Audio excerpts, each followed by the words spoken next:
If you are approaching 65, Medicare is about to become one of the most important decisions of your financial life. And most people walk into it completely cold. Today we are breaking the whole thing down, what the 4 parts are, what each one covers, and the one choice that shapes everything else. Stick with me, because missing a single enrollment window can cost you money for the rest of your life. I remember when my aunt turned 65 and had absolutely no idea where to start. She kept asking, is Medicare one thing or 4 things? So let us answer that right up front. Medicare is one federal health insurance program with 4 distinct parts: A, B, C, and D. Under federal law, Congress created this program in 1965, and it covers people 65 and older, plus certain younger Americans with qualifying disabilities or end-stage renal disease. Here is how I frame it for people who come to me confused. Parts A and B together are original Medicare. That is the government's own coverage. Parts C and D are add-ons, but C replaces A and B entirely through a private insurer. From a first principles standpoint, the question Medicare is answering is, how does a society ensure that people past working age can afford health care? The answer in 1965 was a payroll-funded federal program. Understanding that origin helps you understand why it is structured the way it is. So those 2 paths George mentioned, original Medicare or Medicare Advantage, that is the core decision. Everything else flows from which door you walk through. Exactly right. And we will get into that decision in detail later. First, let us walk through each part, so you understand what you are actually choosing between. Before we open the topic, a fast round of intros. I'm Bella. This one rewards actually paying attention. George here. I have been watching this space for longer than I care to admit. Liam here. You get more out of being curious than being right. All set. Opening the door on this one. Part A is hospital insurance. It covers inpatient hospital stays, skilled nursing facility care after a qualifying hospital stay, hospice care, and some home health services. Under federal law, Part A has been paying hospital bills for Americans since 1966. The good news, most people miss Part A as premium, free for the vast majority of beneficiaries. If you or your spouse worked at least 40 quarters, 10 years, in Medicare, covered employment, your Part A premium is $0 per month. If you have fewer than 40 quarters of coverage, you do pay a premium. And in 2020, CISSP can run as high as $518 per month. That is a meaningful figure for someone who spent years working outside the covered system, perhaps as a government employee in a non-covered position before the Social Security Fairness Act. Even with premium-free Part A, you still face a deductible when you actually use it. In 2026, that inpatient hospital deductible is $1,676 per benefit period, not per year. A benefit period resets after you have been out of the hospital for 60 consecutive days. That benefit period framing trips people up constantly. If someone is in and out of the hospital twice in a year with a 60-day gap each time, they could owe that deductible twice. It is not a once-a-year ceiling like most private insurance. I have seen that happen in real life. Someone goes in for a hip replacement, recovers for 2 months, then lands back in for a cardiac issue. They are stunned to get a second deductible bill. That is why understanding the benefit period matters before you need it. Part B covers outpatient medical services, doctor visits, lab work, imaging, preventive screenings, durable medical equipment, and most non-hospital care. It is the piece of Medicare you interact with most often on a day-to-day basis. Under federal law, Part B has been covering outpatient care since 1966. Unlike Part A, Part B always comes with a monthly premium. In 2026, the standard premium is $185 per month. There is also a $257 annual deductible in 2026 before Part B starts paying. After that, you typically owe 20% of the Medicare approved amount for covered services. And in Original Medicare, there is no annual cap on that 20%. That missing cap is one of Original Medicare's biggest vulnerabilities. A serious illness could expose you to thousands in out-of-pocket costs. That is exactly where Medigap policies step in. And we will cover those at the end of this episode.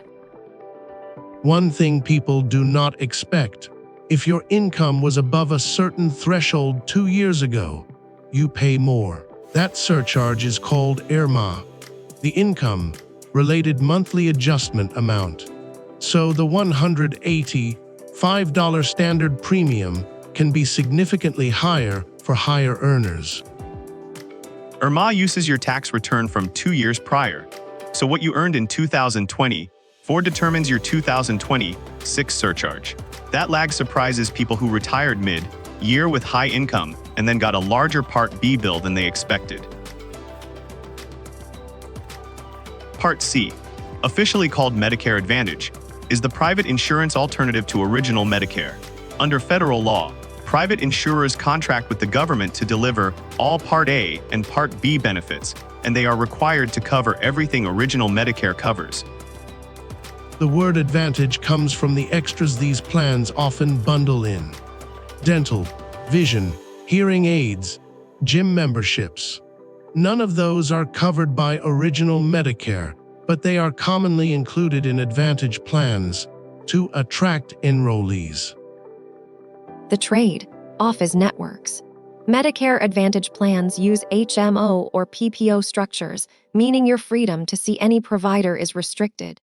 With Original Medicare, any provider who accepts Medicare is your provider, nationwide. There is a philosophical tension worth naming here. Medicare Advantage offers more benefits at lower apparent cost, but it does so through managed care.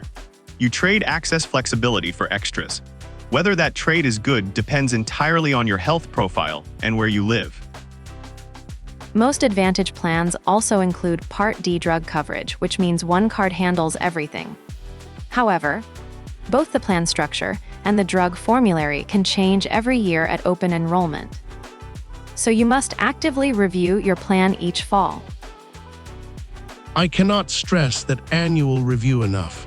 Providers can leave networks, drugs can fall off formularies, and premiums can change, all without any action from you. If you enroll and forget it, you could be stuck with a plan that no longer serves you well.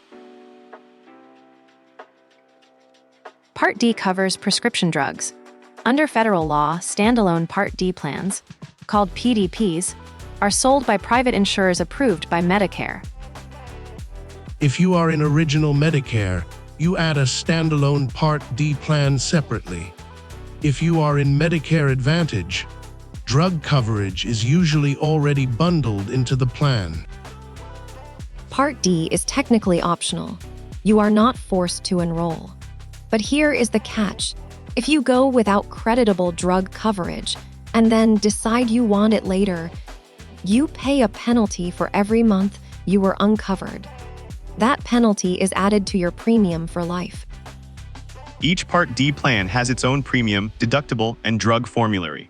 The formulary organizes covered drugs into tiers. Generics are cheapest on Tier 1. Brand names cost more on higher tiers.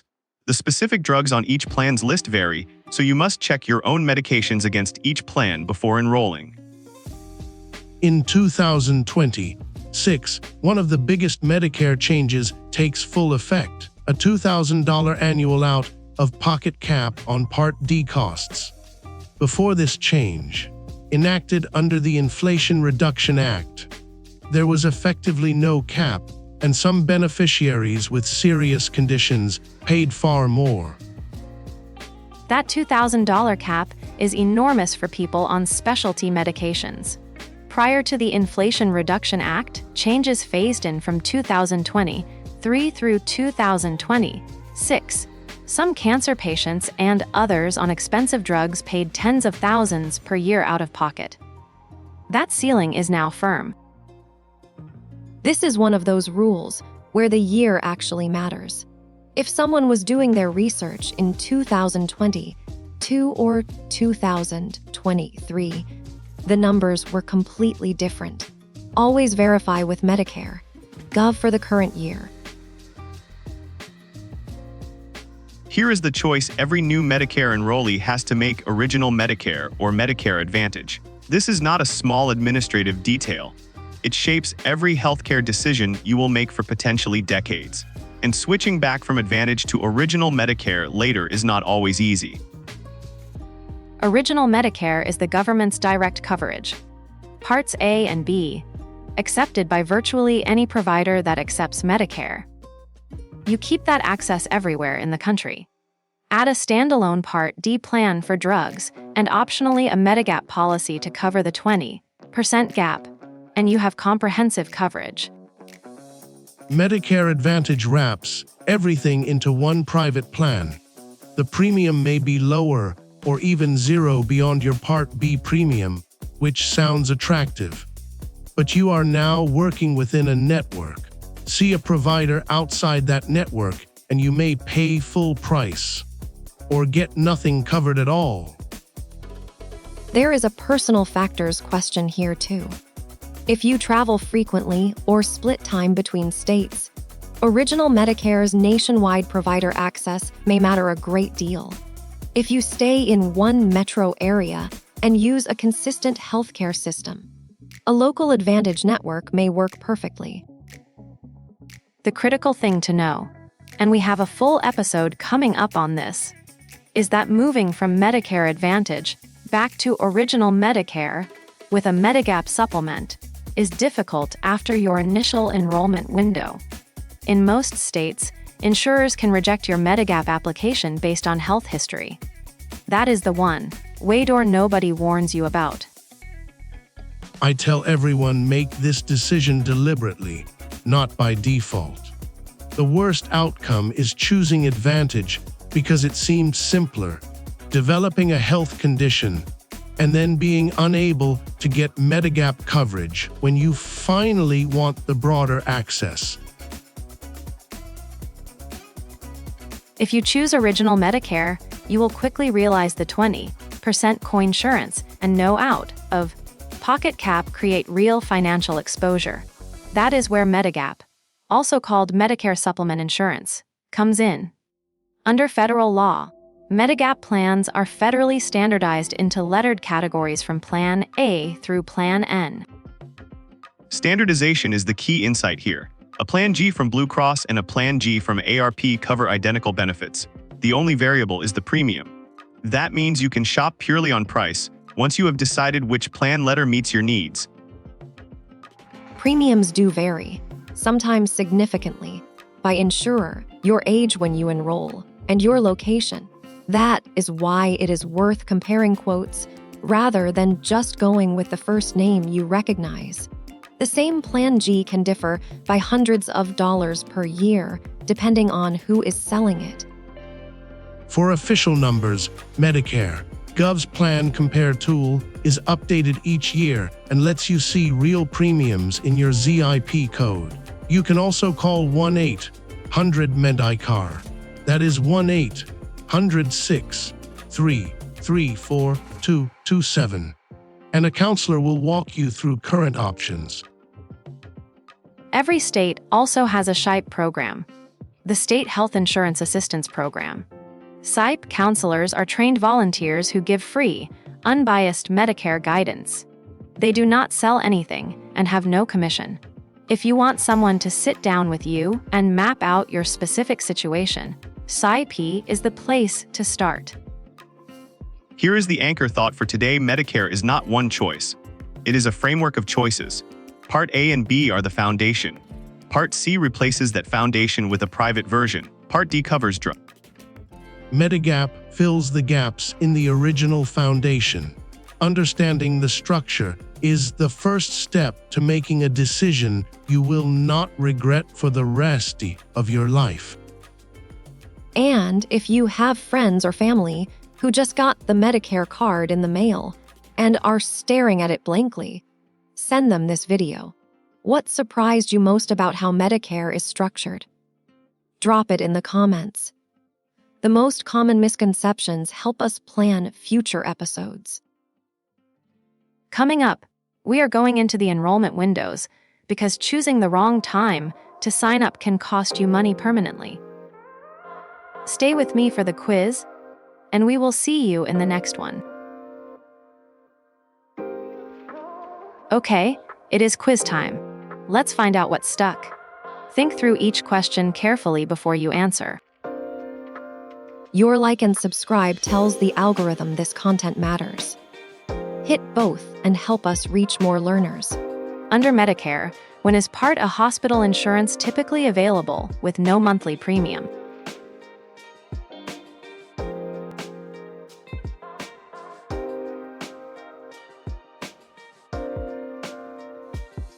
The correct answer is C, when you or your spouse have at least 40 quarters of Medicare, covered work, equal to about 10 years of covered employment.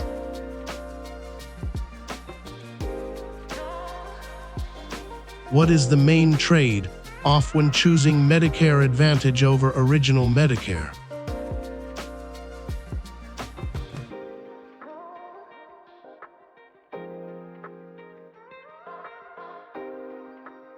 The correct answer is C. Medicare Advantage often offers extra benefits like dental and vision, but restricts you to a provider network instead of any Medicare accepting provider nationwide.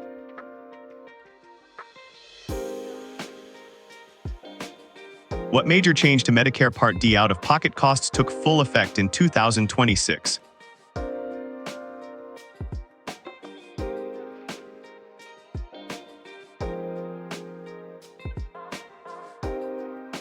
The correct answer is C, a $2,000 annual cap on Part D out-of-pocket drug costs enacted by the Inflation Reduction Act.